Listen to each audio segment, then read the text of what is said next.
नमस्कार दोस्तों, राष्ट्रीय स्व मेधा छात्रवृत्ति के लिए हमने जो प्रश्न लेकर आया है ध्वनि चैप्टर से, यह प्रश्न आपके एग्जाम में पूछे जाते हैं।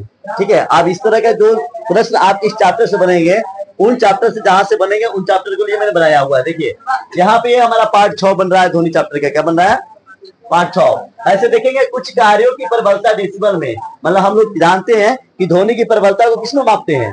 डेसिबल में मापते हैं। तो उस तरह से कुछ कार्य जो कर रहे हैं उन कार्यों में आपकी किताब में दिया हुआ है। जैसे हम बात करें कार्य हो गया समान श्वास, मन फुसफुसाहट, सामान्य बातचीत, फैक्ट्री का शोर, ऑर्केस्ट्रा और हवाई जहाज। ठीक है ना, इन सब की मतलब प्रबलता क्या होती है जिसे हम डेसिबल में मापते हैं। अगर हम बात करें सामान्य श्वास की तो 10 dB होता है। कितना dB होता है? कितना dB होता है बाबू? 10 dB होता है। किसका? सामान्य श्वास का। और उसके बाद आपका आता है मंद फुसफुसाहट, मतलब फुसफुसाता लोग नहीं है, थोड़ा थोड़ा धीरा धीरा। ठीक है, तो उसका जो डेसिबल में मान होता है 30 dB होता है। कितना dB होता है? 30 dB। उसके बाद हम बात करें कि सामान्य बातचीत, जो हम लोग बातचीत करते हैं, सामान्य ज्यादा शोरगुल में बातचीत नहीं करते हैं, सामान्य बातचीत जो करते हैं, तो इसका मतलब डेसिबल में मान होता है कितना? 60 dB। कितना dB होता है? कहीं भी किसी को डाउट नहीं है। चलिए, उसके बाद हमारा फैक्ट्री का शोर याद रखिएगा कि 80 dB यानी क्या होता है? 80 डेसिबल होता है। क्या होता है? अगर हम फैक्ट्री की बात करें तो उसकी फैक्ट्री से निकलने वाली जो शोर है उसे हम लोग क्या कहते हैं? अच्छा, शोर किसे बोलते हैं? अप्रिय ध्वनियों को हम लोग क्या बोलते हैं? शोर कहते हैं ना। तो फैक्ट्री से जो अशोर मतलब क्या होती है? अप्रिय ध्वनियां जो निकलती है उसका मान कितना होता है? 80 dB होता है, डेसिबल होता है। उसके बाद हम बात करें ऑर्केस्ट्रा में, जो ऑर्केस्ट्रा में गाना वाना बजता है ना, उसका मान कितना होता है? 98 dB। कितना dB होता है? 98 dB। और हवाई जहाज की आवाज कितना होता है? 150 dB। आपने पीछे ऑब्जेक्टिव में भी इसको क्या किया है? पढ़ लिया। अब हम इसकी तरफ क्वेश्चन से जो बनने वाला क्वेश्चन है उसकी तरफ हम चलेंगे। ठीक है, अब हमारा एक क्वेश्चन ये है जो आपका हमेशा राष्ट्रीय स्व मेधा छात्रवृत्ति क्या किया गया है? पूछा गया है। देखिए कह रहा है, लेकिन यही नहीं रहेगा, अंक चेंज रहेगा। क्या रहेगा? अभी मत कहिएगा सर आप तो कहे यही क्वेश्चन रहेगा। अरे क्वेश्चन तो सेम रहेगा, लेकिन अंक क्या होगा? अब चेंज रहेगा। सूत्र आपको याद रखना होगा, है ना। देखिए कह रहा है एक दोलन 4 सेकेंड में 40 बार दोलन करता है। कितना बार करता है? एक क्या कह रहा है कि एक दोलन 4 सेकेंड में कितना बार? 40 बार। 4 सेकेंड में कितना बार? अर्थात 1 सेकेंड में कितना बार? 10 बार। 1 सेकेंड में कितना बार हो जाएगा? 10 सेकेंड, सॉरी कितना बार? 10 बार। कहीं किसी को डाउट नहीं। फिर क्या कह रहा है कि इसका आवर्तकाल तथा आवृत्ति ज्ञात कीजिए। तो सबसे पहले अगर देखो तो दोलन की संख्या कितनी बार है? दोलन की संख्या कितनी बार है? लिख लो, दोलन की संख्या क्या है? गलती लिख दिया क्या? दोलन की संख्या कितना बार है? 40 बार। आज समय कितना है बाबू? समय कितना है? 4 सेकेंड है ना। अब देखो, अब हमें निकालना क्या है? आवर्तकाल। क्या निकालना है? तो आवर्तकाल का सूत्र देखो क्या है? लगा हुआ समय बटा दोनों की संख्या। क्या लिखा है बाबू? तो लगा समय कितना है बाबू? 4 सेकेंड। कितना सेकेंड है? 4 सेकेंड। कितना सेकेंड है? समझ में आ रहा है कि नहीं आ रहा है? आ रहा है ना। उसके बाद आपका क्या चीज है? दोनों की संख्या कितना बार है? 40 बार। समझ में आया? अब इसको करा देंगे 4 एकम 4 4 दहा के 40। अब क्या आ गया? 1/10। अब कौन कहेगा सौदी क्या चलेगा? तो जानो तो समझो में क्या भाग होता है। अगर 0 नहीं चले ना तो बहुत ही आसान है। क्या है भाई? 1 लिख दो। क्या लिख दो? चला 1। इस 0 के लिए क्या हो जाएगा? 1। आगे इसके बाद ये इसके आएंगे तो क्या करेंगे? दशमलव को दे देंगे। क्या दे देंगे? और यहाँ पे क्या लिख देंगे? 0। क्या लिख देंगे? तो क्या हो गया? अच्छा चलो इससे जांच भी करके देख लेते हैं। मतलब देखो ये क्या लिख देगा? अंक लिख दीजिए। कौन अंक लिख दीजिए?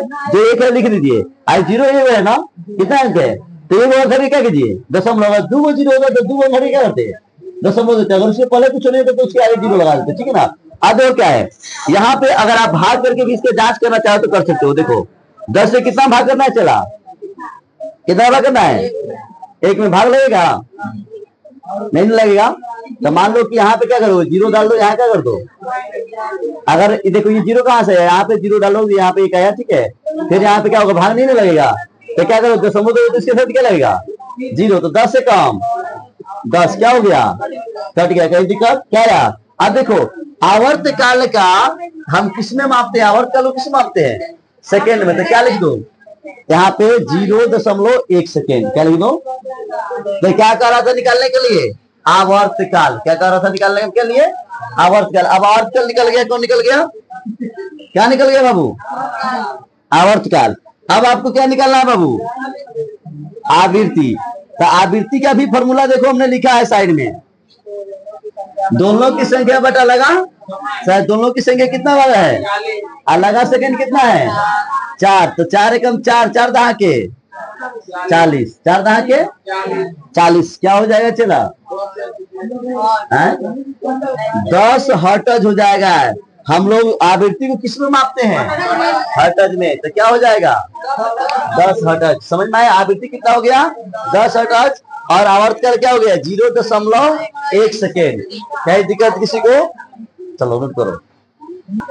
चलिए अब हमारा एक और क्वेश्चन बन रहा है, ये हमारा क्वेश्चन से है, आप ही की किताब के क्वेश्चन से लिखा हुआ है। क्वेश्चन में देखेंगे बढ़िया से आप लोग कि एक मच्छर, क्या लिखा है, एक मच्छर अपने पंखों को 500 कंपन, कितना बार 500 कंपन प्रति सेकेंड में, मतलब एक मच्छर है जो अपने पंखों को 500 कंपन प्रति सेकेंड में, एक सेकेंड में कितना बार कंपन कर रहा है, 500 की औसतन दर से कंपित करके ध्वनि उत्पन्न करता है। मतलब उसका औसतन है कि एक सेकेंड में कितना 500 बार कंपन करके ध्वनि क्या करता है, उत्पन्न करता है।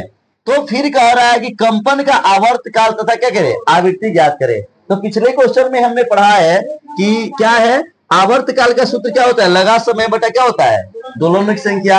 आवृत्ति का क्या होता है, दोलनों की संख्या बटा लगा हुआ क्या होता है, समय। इसमें कहीं किसी को डाउट नहीं ना है। तो अब हम क्या करेंगे कि यहाँ पे दोलन की संख्या ज्ञात करें, पहले आवर्त काल निकालेंगे। क्या निकालेंगे बाबू, यहाँ पे मैंने लिख भी दिया है कि दोलन की संख्या कितनी बार है 500। मतलब दोलन क्या होता है, कंपित वस्तु ही होता है ना। तो दोलन की संख्या कितनी बार है 500, और लगा समय कितना बार है 1 सेकेंड है। तो आप देखो आवर्त काल बराबर क्या हो जाएगा बाबू, लगा समय कितना है बाबू 1 बटा कितना 500, दोलन की संख्या कितना है। जब इसको काटोगे तो दशमलव वाला भाग करो तो यह आ जाएगा 0.002। इसमें क्या लिख देंगे सेकेंड, इसका माप क्या होता है सेकेंड में होता है।